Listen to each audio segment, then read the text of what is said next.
एक और fresh report लेकर एक बार फिर आपके सामने हाजिर हूं।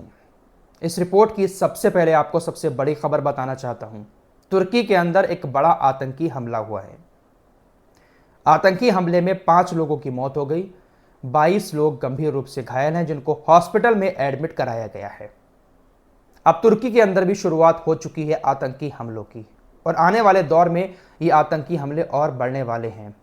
क्यों बढ़ने वाले हैं ये मैं आपको आगे बताऊंगा। फिलहाल बड़ी खबर यह है कि कल अंकारा के अंदर तुर्की की एक सरकारी एरोस्पेस कंपनी और तुर्की की रक्षा कंपनी तुसास, इसके कैंपस में आतंकी घुस जाते हैं और अंधाधुंध फायरिंग शुरू कर देते हैं। 3 आतंकी कार से आए, उतरे, उनके पास बड़ी बड़ी बंदूकें थीं, अंधाधुंध उन्होंने वहां पर फायरिंग शुरू कर दी। 5 लोगों को गोली लगी, उनकी मौत हो गई। 22 लोगों के लगी, वो गंभीर रूप से घायल हैं, हॉस्पिटल में एडमिट हैं। पल भर में पूरे कैंपस में चीख पुकार शुरू हो गई। फिलहाल खबर आ रही है कि तुर्की की जो पुलिस वहां पर मौजूद थी, उन्होंने उन आतंकियों को मार गिराया। 3 आतंकी जो आए थे उसमें एक महिला है जिसका फोटो आपकी स्क्रीन पर लगा रहा हूं। फिलहाल इस हमले की जिम्मेदारी अभी तक किसी आतंकी संगठन ने नहीं ली है, लेकिन तुर्की ने इस हमले का जिम्मेदार कुर्दिश लोगों की जो पार्टी है पीकेके, कुर्दिश वर्कर्स पार्टी, उसको मान लिया है। तुर्की की वायुसेना ने पीकेके को जिम्मेदार मानते हुए तुरंत बदला भी लिया। सीरिया और इराक के अंदर पीकेके के तकरीबन 30 ठिकानों पर हवाई हमले शुरू किए। तुर्की ने तुरंत जवाब देते हुए तुर्की की वायुसेना ने 30 ठिकानों को पीकेके के तबाह कर दिया। ये जो कुर्दिश वर्कर्स पार्टी है, इसको अमेरिका वैसे आतंकी संगठन मानता है, यूरोपीय यूनियन भी आतंकी संगठन मानता है, तुर्की ने भी आतंकी संगठन घोषित किया हुआ है। लेकिन ऐसी चर्चाएं बहुत चलती हैं दुनिया में कि इस संगठन को बनाने के पीछे, कुर्दिश लोगों का ये जो संगठन है, इसके पीछे एक बहुत बड़ा सुपर पावर का हाथ है। कौन है वो आप अच्छे से समझते होंगे। और तुर्की के अंदर ये जो हमला हुआ है, इसकी टाइमिंग जो है, उस टाइमिंग को लेकर भी काफी सवाल उठ रहे हैं कि इसके पीछे यही लोग हैं। दरअसल तुर्की के राष्ट्रपति रजब तैयब एर्दोगान कल ब्रिक्स शिखर सम्मेलन में भाग लेने के लिए, हिस्सा लेने के लिए रूस पहुंचे थे। आप सभी को मालूम है ब्रिक्स एक बहुत बड़ा संगठन बनता जा रहा है। बहुत सारे बड़े बड़े देश इसमें शामिल हैं। चाइना, ईरान, रशिया, उधर हमारा इंडिया और भी बड़े बड़े देश इसमें शामिल हैं। यह एक बहुत मजबूत संगठन बन रहा है ब्रिक्स, जिसका नाम है। यह अमेरिका और यूरोपीय देशों की नजर में चुभ रहा है। तुर्की ऑलरेडी नाटो का सदस्य है, नाटो का मेंबर है। हालांकि नाटो का मेंबर होने के बावजूद भी वो ब्रिक्स शिखर सम्मेलन में हिस्सा लेने पहुंच गया। तुर्की अभी ब्रिक्स का हिस्सा बना नहीं है, लेकिन उनको इनवाइट किया गया रजब तैयब एर्दोगान को कि आप इस सम्मेलन में आए। वो उसमें हिस्सा लेने के लिए पहुंच गए, नाटो के मेंबर होने के बावजूद भी। बहुत बड़ी बात है। अगर देखा जाए तो हो सकता है कि नाटो से हटकर तुर्की ब्रिक्स में शामिल होना चाहता हो, या फिर नाटो में भी रहना चाहता हो और ब्रिक्स में भी शामिल हो जाना चाहता हो, लेकिन यह चीज अमेरिका को हजम नहीं होगी। अमेरिका के दुश्मनों के साथ उसका नाटो कोई मेंबर मिले, यह हजम कैसे हो जाएगा। जैसे ही तुर्की के राष्ट्रपति रजब तैयब एर्दोगान रूस में पहुंचे, उन्होंने वहां पर अपना कदम रखा, उसके कुछ ही देर के बाद तुर्की के अंकारा के अंदर यह आतंकी हमला हो गया। इसलिए टाइमिंग पर भी सवाल उठ रहे हैं कि कहीं ना कहीं इसके पीछे एक बड़ा गेम है। तुर्की ब्रिक्स में शामिल क्यों हुआ, शायद इसीलिए आतंकी हमला तुर्की के अंदर करवाया गया।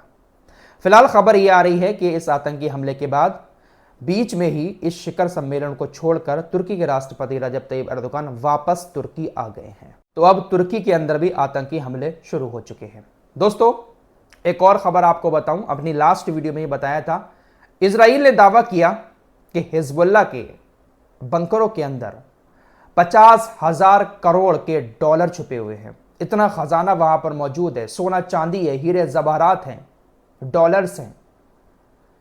इजराइल ने कहा कि हम हिजबुल्लाह की कमर तोड़ने के लिए इन तहखानों को तबाह करेंगे, और ये तहखाने जो हैं वो एक हॉस्पिटल के नीचे बने हुए हैं। लेबनान की राजधानी बेरूत के अंदर एक बहुत बड़ा हॉस्पिटल है, अल साले हॉस्पिटल। उसी के नीचे सोना चांदी, हीरे जवाहरात होने का दावा इजराइल ने किया। इजराइल अल सालेह हॉस्पिटल को उड़ाना चाहता है, लेकिन दोस्तों यह बात पूरी तरीके से झूठ साबित हुई। दरअसल बीबीसी की एक महिला पत्रकार ने हॉस्पिटल के अंदर जाकर चप्पे चप्पे की खोज की, हर एक जगह पर, हर एक तहखाने में जाकर देखा, लेकिन किसी तरह का कोई भी सबूत वहां पर सोना चांदी हीरे जवाहरात का नहीं मिला। साथ ही साथ जो हॉस्पिटल का प्रशासन है वो लगातार इनवाइट कर रहा है लोगों को कि आए यहां पर, इंटरनेशनल कम्युनिटी यहां पर आकर देखे, जिस तरह से चाहें यहां पर आकर जांच करें। अगर यहां पर कोई भी सोना चांदी हीरे जवाहरात निकल आए, कोई भी खजाना यहां पर निकल आए, तो हॉस्पिटल को उड़ा दिया जाए। हॉस्पिटल का प्रशासन बाकायदा लोगों को इनवाइट करके वहां पर दिखा भी रहा है। बीबीसी की जब एक महिला पत्रकार वहां पर पहुंची, उसने कहा इजराइल अस्पताल पर बमबारी कर रहा है और इजराइल बेतुके दावे कर रहा है कि यहां पर हिजबुल्लाह ने पैसा छिपाया हुआ है। यह पूरी तरीके से झूठ है। इजराइल पूरी तरीके से यहां पर युद्ध अपराध कर रहा है।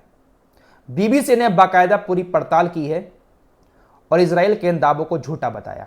बीबीसी के अलावा अमेरिका की जो पेंटागन है उसके जो प्रमुख हैं लॉयड ऑस्टन, उन्होंने भी इजराइल के इस दावे का खंडन कर दिया। अमेरिकी रक्षा विभाग के प्रमुख लॉयड ऑस्टन ने कहा कि बेरूत अस्पताल के नीचे हिजबुल्लाह कैश बंकर का कोई सबूत नहीं मिला है। अमेरिकी रक्षा विभाग के सचिव लॉयड ऑस्टन ने कहा कि बेरूत में अल सालेह अस्पताल के नीचे नकदी और सोने से भरे हिजबुल्लाह बंकर के इजराइल के दावे का समर्थन करने का कोई सबूत नहीं है।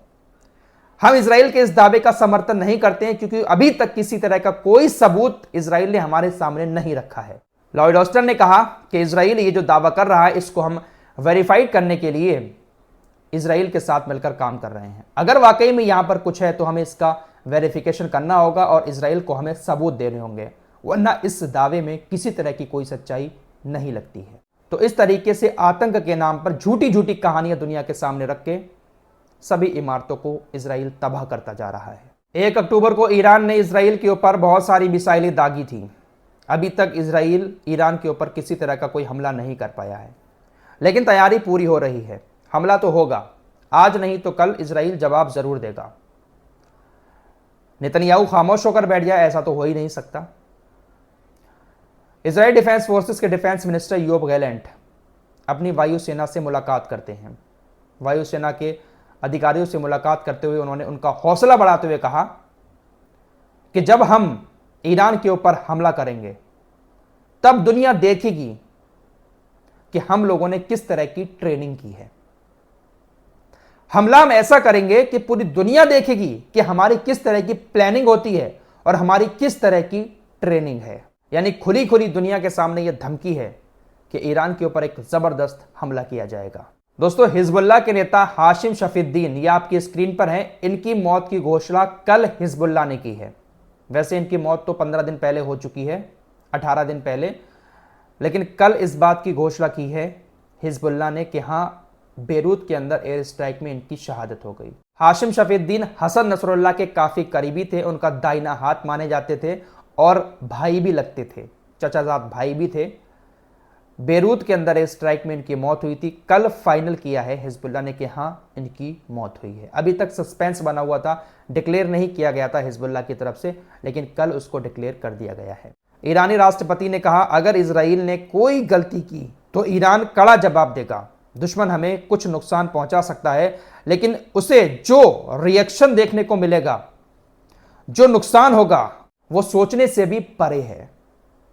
तो उधर इजराइल भी बड़ी बड़ी धमकियां दे रहा है कि हम हमला करेंगे तो ईरान को सोचने का मौका भी नहीं मिलेगा। इधर ईरान भी बड़ी बड़ी धमकियां दे रहा है। फिलहाल आमने सामने की तगड़ी टक्कर है। इजरायली मीडिया मारीब ने एक रिपोर्ट पेश की है जिसमें कहा है कि रूस और चाइना ईरान की मदद कर रहे हैं।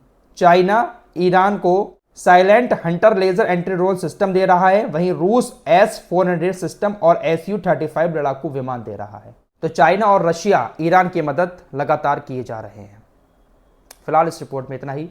कुछ और खबरों के साथ जल्द हाजिर होऊंगा, तब तक के लिए अपना ख्याल रखिएगा। अल्लाह हाफिज।